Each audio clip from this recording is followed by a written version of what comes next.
Drama da Bretanha, capítulo 2. Andréia e seu obsessor. Os espíritos maus pululam em torno da terra, em virtude da inferioridade moral de seus habitantes. A ação malfazeja que eles desenvolvem faz parte dos flagelos com que a humanidade se vê a braços neste mundo. A obsessão, como as enfermidades e todas as tribulações da vida, deve ser considerada prova ou expiação e, como tal, aceita. Allan Kardec, O Evangelho segundo o Espiritismo, capítulo 28, item 81.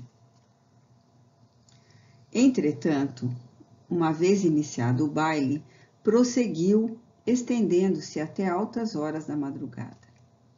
Havia certo constrangimento entre os convidados que se chocaram com o incidente verificado à saída da mesa.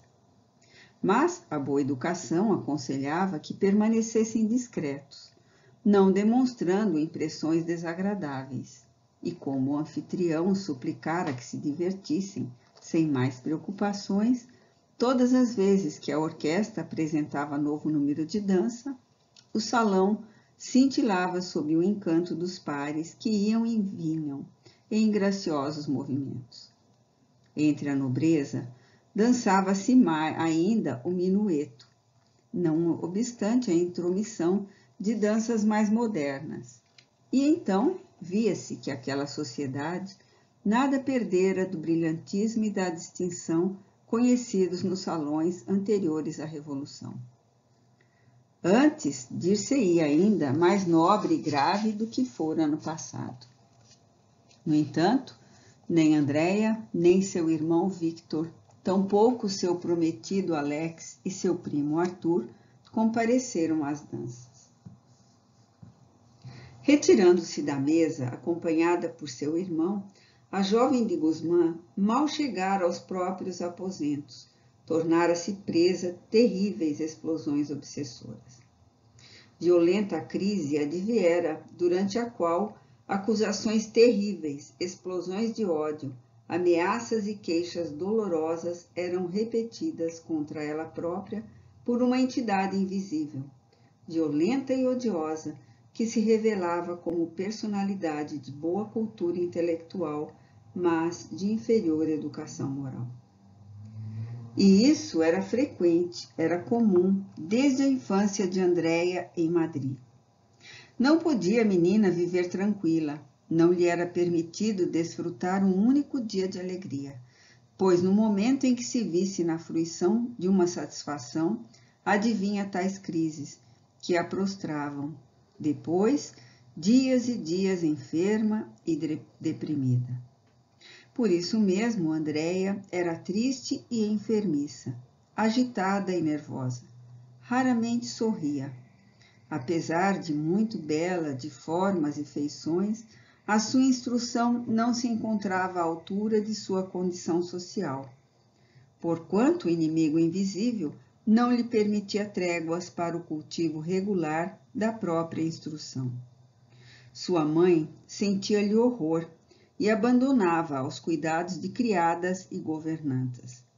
E seu pai demonstrava por ela manifesta aversão, que ansiava casá-la para libertar-se da sua convivência. Nessa noite de Natal, que seria uma das mais ditosas de toda a sua vida, se pudesse tornar-se criatura normal, sua crise fora das mais fortes. Dir-se-ia contrariado o seu inimigo invisível, o qual a dominava então com verdadeira possessão, e dizia implacável, por intermédio dela própria, aos gritos e em vociferações odiosas, enquanto a jogava ao chão. De forma alguma deixá-la-ei unir-se a Alexis. Matá-la-ei antes que isso aconteça. São dois criminosos que merecem castigo. Eu preferiria Arthur, pois ela deve-lhe duas grandes reparações. Mesmo porque eu amo Arthur, ele é o meu filho querido de sempre. Ai dela se me desobedecer. Odeio a miserável com todas as minhas forças, pois que 2 vezes ela desgraçou meu pobre filho, por quem ainda hoje sofro, recordando aquele deplorável passado. Hei de fazê-la padecer o mesmo que meu filho padeceu por ela. Vocês verão, vocês verão. Hei de atormentá-la sem tréguas, como sem tréguas ela nos tem atormentado desde aquele fatal dia, 20 de outubro de 1572, em que se insinuou ao meu Luís para destruir-lhe a paz e a vida, quando eu o via tão voltado para Deus. Em seguida, calando-se, atirava ao chão como espancando-a. Apertava-lhe o pescoço, sufocando-a, fazendo-a espumar com a língua para fora. Rolava-a pelo chão, martirizando-a, enquanto, sem perder a consciência, ela bradava por socorro e compaixão, chorando e praguejando inconformada. E se alguém a examinasse, veria então que seu rosto, suas mãos, seu pescoço estavam arranhados por unhas aguçadas, enquanto seu corpo todo mostrava sinais de chicotadas. Ora, Arthur de Guzmán de Vreux, cansado de ouvir as ânsias de sua prima, resolveu intervir. Encontrava-se ele num gabinete próximo, velando em companhia do irmão. Era reconhecido por toda a família que Andréia era possuída de entidades infernais, e seus pais e demais familiares não tinham ideia definida sobre o que realmente acontecia, mas, pelo menos, compreendiam a normalidade, certos de que um espírito diabólico a atormentava, tal como aqueles em que o Evangelho descrevia. Sabia-se também, entre a família, que Arthur possuía o poder de acalmar a jovem nesses momentos dolorosos, ao passo que Alex irritava ainda mais, o que àquele concedia certa ascendência sobre a prima. Pedindo, pois, permissão aos tios, Arthur penetrou o aposento, onde a obsediada se espojava pelo chão e, muito naturalmente, convidou-a a calar os gritos que proferia, a levantar-se e sentar-se junto dele. Andréia obedeceu. Arthur tomou-lhe da mão, beijou-a e começou a falar-lhe docemente, ao passo que ela se debulhava em pranto. Mas Victor penetrara também o aposento e assistira à cena, enquanto Alex, aflito e sofredor, permanecera onde se encontrava. O doutor em doutrinas secretas, porém, conhecia o fenômeno que se verificava com a irmã e, pedindo por sua vez vênia a seus pais, resolveu tentar alívio para a infeliz sofredora e paz para a família, com os conhecimentos que possuía.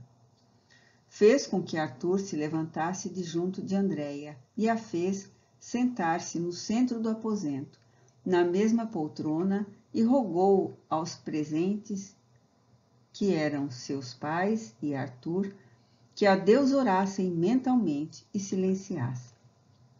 Orou ele próprio, em súplicas ao socorro divino, após, sobre a cabeça de Andréia, as mãos espalmadas, como lhe transmitindo forças psíquicas especiais para a verificação do transe necessário, e de chofre, sentando-se diante dela, interrogou tão naturalmente como se dirigisse a uma entidade humana, mas, em verdade, dirigindo-se ao obsessor. Quem és e por que procedes tão desumanamente com minha irmã? A entidade invisível que se servia das faculdades transmissoras de Andréia impertigou-se na poltrona, como se sentasse mais comodamente por meio dela, e respondeu: Com que direito fazes semelhante pergunta? Por que pretendes devassar o mistério que nos envolve a mim e a ela? Com o direito que tenho de amar a Deus e ao meu próximo e de praticar a beneficência, e porque, para mim, não é mistério a vida que vives e o que se passa entre ti e minha irmã. E com esse início, longo diálogo seguiu-se. Victor sabia que não era normal nem vantajoso conversar com aquela entidade perseguidora por intermédio de sua irmã, a quem a mesma atormentava, pois Andréia não era veículo recomendável. Visto tratar-se de uma enferma afeita às irradiações vibratórias inferiores do seu perseguidor. Sabia que o assédio constante de um perseguidor daquela ordem obliteraria as funções psíquicas do intermediário humano, e que em tal estado pouco se poderá esperar dele para um intercâmbio necessário à sua cura.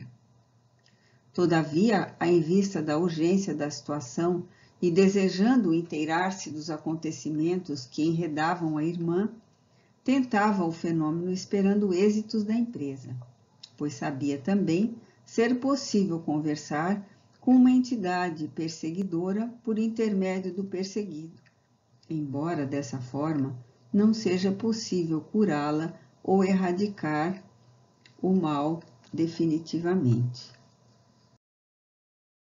Vigorosamente dominando a mente de Andréia, porque frequentemente o obsessor chega a incorporar-se em sua vítima, respondeu o espírito maléfico. Bem, sou um velho conhecido teu. Sempre te admirei e te respeitei, pois és bom e virtuoso, e até quero-te bem, porque o mereces. Por isso respondo-te e retraio-me à tua presença. A tua irmã, porém, eu odeio, e a ela farei todo o mal que puder. Trata-se de um ódio gratuito ou de uma vingança? Sabes que não existe ódio gratuito. Cheguei mesmo a amar essa menina em outros tempos. Trata-se de uma vingança, pois não me conformo em aceitar passivamente a maldade dela. E a prática desse crime, a vingança, dar-te-á felicidade? Perseguindo assim, acobertado pelo estado invisível, a um ser indefeso, não vês que superas a sua própria maldade da qual te queixas? Agradeço-te, porém, o bem que me queres, aceito a tua boa vontade a meu respeito e desejo conservá-la. Queres ser meu amigo?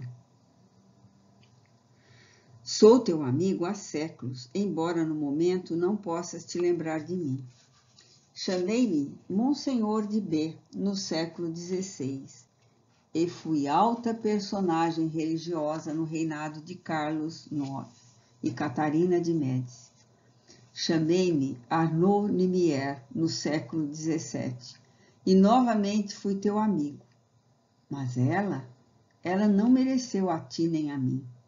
Traidora sempre tem levado meu filho ao desespero com o seu coração de ferro, que jamais se comove com o amor sagrado que ele lhe consagra.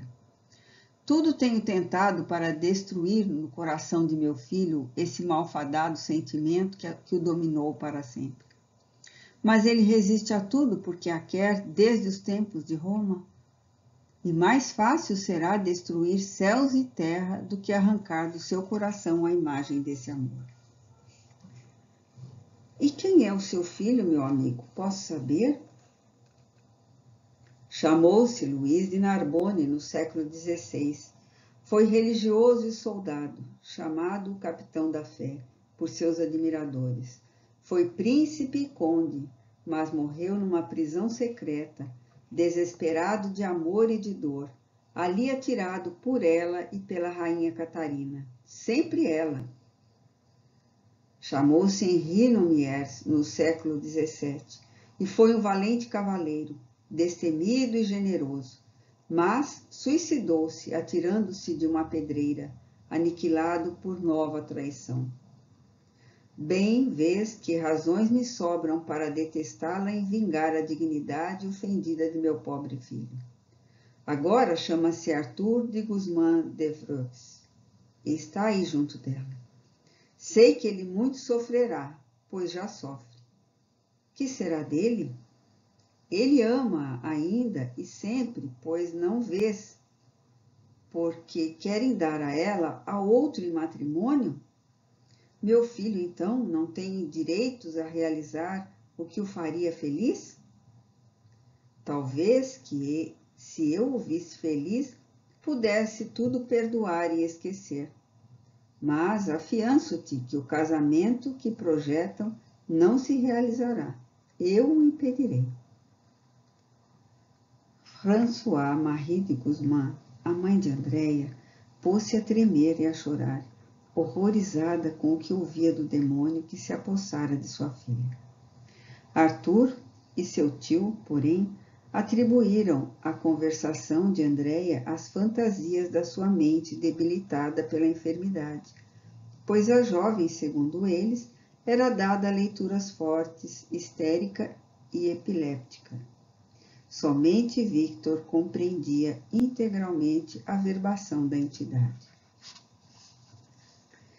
Dá-me ímpetos de esbofeteá-la a fim de vê-la cessar esse palavreado incompreensível, murmurava o pai, enquanto Victor respondia ao ser espiritual comunicante.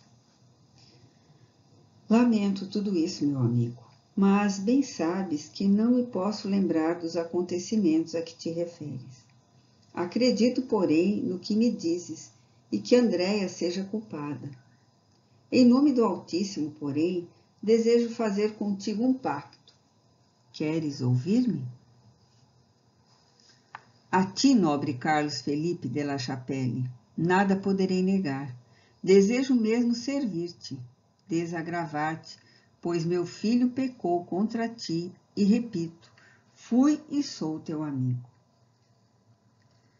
Chama-me por um nome que não é o que trago presentemente. Que significa isso? Era o nome que trazias no século em que te conheci e em que meu filho errou contra ti. Mas sei que o perdoaste e sinto-me tranquilo por este lado. Fala o que desejas. Então, Victor de Guzmán propôs o seguinte ao obsessor de sua irmã. Se me conheces, meu amigo, sabes que também eu amo profundamente a minha irmã, essa Andréia a quem odeias, da mesma forma que amas a teu filho. Assim, pois, como desejas defender a felicidade de teu filho contra Andréia, eu desejo defendê-la contra o teu ódio. Não, porém, vingando-me de ti ou molestando-te, mas preparando-a para que saiba querer teu filho como ele merece e a lei de Deus permitir. Dizes que teu filho ama Andréia. Pensas que ele será feliz vendo-a desgraçada?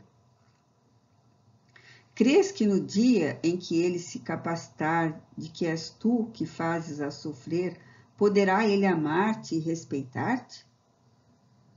Em nome de Deus Altíssimo, proponho-te tréguas neste litígio em que te empenhas. Em nome de Deus Altíssimo, rogo-te, Arnaud Nomies, que me conceda a caridade de suspender teus ataques contra a minha irmã por algum tempo ao menos. Dá-me a possibilidade de reeducá-la e torná-la merecedora do amor de teu filho e do teu amor. Se ela errou contra vós, ambos, foi porque era ignorante, não conhecia Deus. Não, ela errou porque era má, era pérfida, era vil, era ingrata, possuía todos os defeitos. Não creio que consigas domá-la ou reeducá-la. Ela precisa sofrer para aprender a respeitar ao menos aqueles que a têm amado e servido. Somente a força do destino terá ação sobre ela. Eu sou uma porção dessa força. Deixa-me experimentar reeducá-la, fazê-la arrepender-se, aprender a renunciar às coisas deste mundo e só viver para o bem. Pede-me, então, que espere séculos para ver se devo ou não castigá-la conforme pretendo? O que desejas fazer é obra confiada ao tempo, aos séculos. Será preciso, então, ajudar os séculos, e eu os ajudarei, meu amigo. Peço-te tréguas, ao menos por 2 anos. Se nesse espaço de tempo eu não conseguir reeducá-la, libertar-te-ei do compromisso para comigo. Agirás, então, responsavelmente diante de Deus, a quem prestarás contas do que fizeres. Não ignoro que minha irmã encontra-se seriamente comprometida com a lei de Deus, e que por isso mesmo somente dela própria dependerá sua cura. Por isso, proponho-te o que ouves. Se assim for, isto é, se vires que Andreia se transforma para Deus e o próximo, quem sabe se tu mesmo não voltarás a querê-la como outrora e a felicidade conseguirá raiar para todos nós? Para ti e teu filho, inclusive? Aceitas? O espírito maligno meditou durante alguns instantes depois do que respondeu. Sou teu amigo. Sempre foste amigo dos teus semelhantes, amigo de meu filho e meu amigo. Oh, lembro-me ainda de como eras bom para todos nós em nossa aldeia da Flandres, e como consolaste o meu Henri quando ela se foi com outro homem, abandonando-o. A ti nada poderei recusar. Aceito a tua proposta, embora não creia na conversão dela ao bem como desejas. Ela é má, pérfida, traidora. Mas concedo-te os 2 anos de tréguas. Quero ser sincero em avistar-te, porém, que me conservarei à distância, observando os acontecimentos. A primeira falta em que Andreia incorrer, servindo-se da própria vontade, eu voltarei a agir sobre ela. Obrigado, e a Deus prometo não ser feliz enquanto não vir minha irmã reabilitada das ofensas a teu filho, ou a lei de Deus, ainda que tal coisa me custe séculos de trabalhos e sacrifícios. François continuava chorando. O senhor de Guzmán d'Albret e seu sobrinho Arthur contemplavam a cena atenta e gravemente, sem darem crédito ao que presenciavam. No primeiro andar, a orquestra continuava animando o baile. Andreia respirou profundamente.